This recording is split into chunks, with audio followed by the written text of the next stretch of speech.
Olá, bem-vindo ao espaço interativo da TV Senado, feito para você perguntar, sugerir, criticar, enfim, trazer para o Senado Federal as questões que você quer discutir. Por que os andadores infantis foram proibidos no Brasil? O que está sendo feito para garantir a implantação da Política Nacional de Resíduos Sólidos? Como melhorar o transporte público no Distrito Federal? Seria possível proibir as lutas de MMA por conta da violência desse esporte? A quantas anda o projeto de lei que prevê datas alternativas para aulas e provas de estudantes que não vão à escola por motivo de crença religiosa? O Alô Senado está no ar. Durante várias décadas, o andador fez parte da vida de muitos pequenos brasileiros. Usado por bebês que estão aprendendo a andar, esse produto está prestes a sumir das lojas. O Daniel Henrique Miguel, do Rio de Janeiro, quer saber por quê. Ele também pergunta o que ocasionou a proibição dos andadores depois de tantos anos de uso. Quem esclarece essa questão para a gente é a senadora Ana Rita, presidente da Comissão de Direitos Humanos. Daniel, muito obrigada pela sua pergunta. Eu quero dizer que o projeto que proíbe os andadores proíbe a fabricação desse produto. Então, com a proibição da fabricação, não haverá mais produtos no mercado para serem oferecidos aos consumidores. E com isso vai se evitar que crianças utilizem esses produtos. Na verdade, se viu isso hoje, a dificuldade e o prejuízo que esse tipo de produto traz para as crianças através de pesquisa, coisa que não se tinha a atenção antes. E as pesquisas mostram que o prejuízo para as crianças é muito maior. E que o andador, ele possibilita a criança a ser menos observada pela família, ser menos observada pelos pais, e com isso ela acaba se colocando mais em risco. Então, com a proibição da fabricação, isso vai ser evitado com certeza. Meu nome é Francisco, eu sou do estado do Ceará. Gostaria de perguntar aos senadores do estado do Ceará quais as medidas que estão sendo tomadas. Eu estou à visita em virtude da Conferência Nacional de Meio Ambiente. Eu gostaria de saber dos senadores do Ceará quais os meios que eles estão trabalhando para dar suporte à implantação das políticas de resíduos sólidos no estado. Bom, meu querido conterrâneo Francisco, eu aproveito para mandar um abraço a você e a todos os cearenses.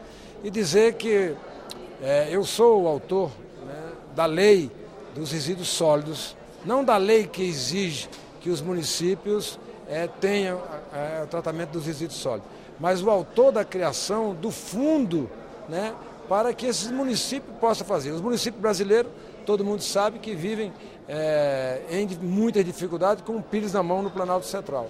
Por isso eu criei um fundo,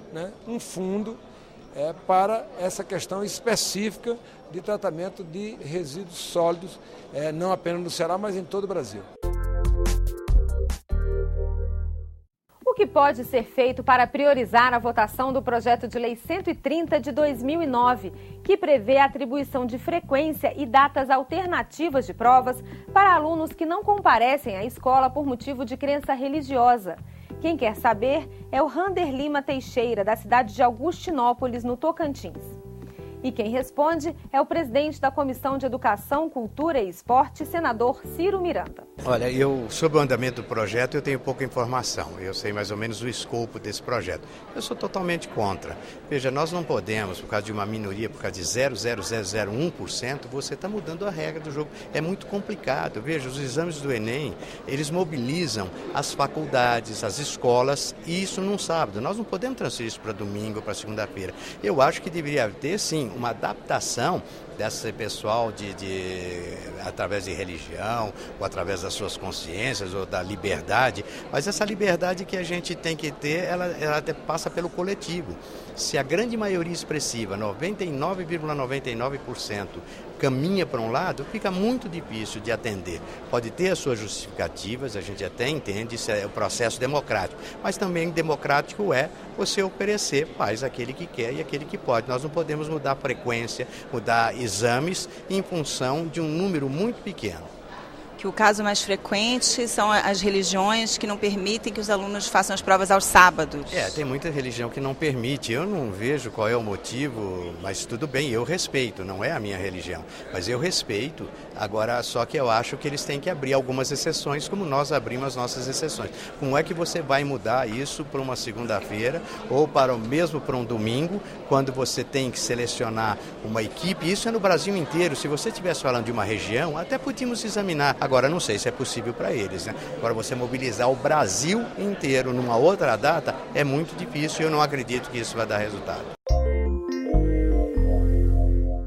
Meu nome é Glaucia Arruda, eu moro em Brasília há 3 meses e gostaria de perguntar, por gentileza, por que existe tão pouco transporte público em Brasília, sendo que quando a gente viaja em outras capitais do Brasil ou mesmo em outras cidades do mundo, existe tanto transporte, metrô e ônibus para a população em geral. Gostaria de saber se existe algum projeto que contemple a maioria da população no sentido de transporte coletivo, porque o que a gente vê hoje é o carro em detrimento do pedestre e do transporte público. Eu estou assim estranhando muito Brasília, que não tem transporte público, é muito pouco o que existe aqui. Gostaria de saber se tem algum projeto nesse sentido.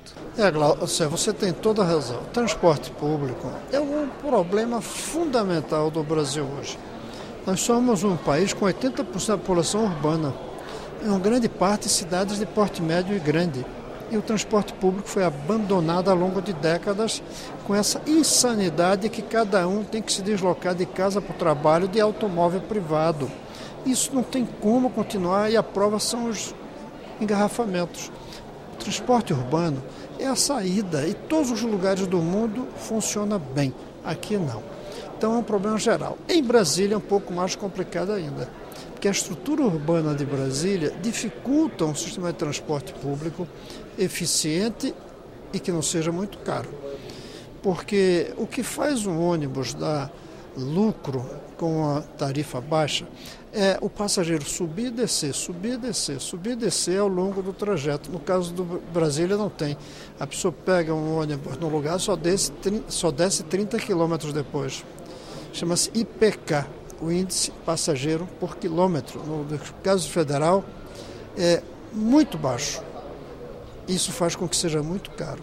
A saída vai ser o VLT, veículo leve sobre trilho, para que a gente possa ter esse sistema funcionando melhor. Mas você tem toda a razão de estranhar, você que chegou aqui há pouco tempo. Lá do Rio de Janeiro, o Alô Senado recebe a mensagem do Vanei Bernardo. Ele é contra as lutas de MMA, a sigla em inglês para artes marciais mistas. Na opinião do Vanei, a violência dessas lutas é um péssimo exemplo para as futuras gerações e não deveria ser permitida. Ele pergunta que providências o Senado poderia tomar. A resposta fica por conta do senador Flecha Ribeiro. Bom, Vanei, é importante a sua opinião, mas hoje as lutas de MMA já fazem parte do contexto de um esporte. Eu concordo com você que é um esporte violento, tanto que elas são transmitidas já quase que pela madrugada, para que os jovens, os mais novos, as crianças, não tenham oportunidade de assistir. Agora, é um esporte que hoje, inclusive, se estuda a possibilidade de ser uma nova modalidade olímpica. Então, acredito que tem que ter controle, tem que ter modos de coibir que os mais jovens e as crianças possam assisti-la. Mas proibi-la totalmente, eu acredito que não é uma boa informação. E por hoje é só. O Alô Senado chega ao fim, mas fica aguardando a sua contribuição nos próximos programas. Mande a sua mensagem para a gente e faça parte das discussões que estão acontecendo aqui no Senado. Para enviar uma mensagem escrita, acesse www.senado.leg.br/TV. Para enviar um arquivo de vídeo com a sua pergunta, o endereço é www.senado.leg.br/alôsenado. Nessa página, selecione a seção Fale com o Senado e clique na opção Vídeo. E se você preferir o telefone, é só ligar de graça para o 0800 61 22 11. A gente se vê no próximo Alô Senado. Até lá!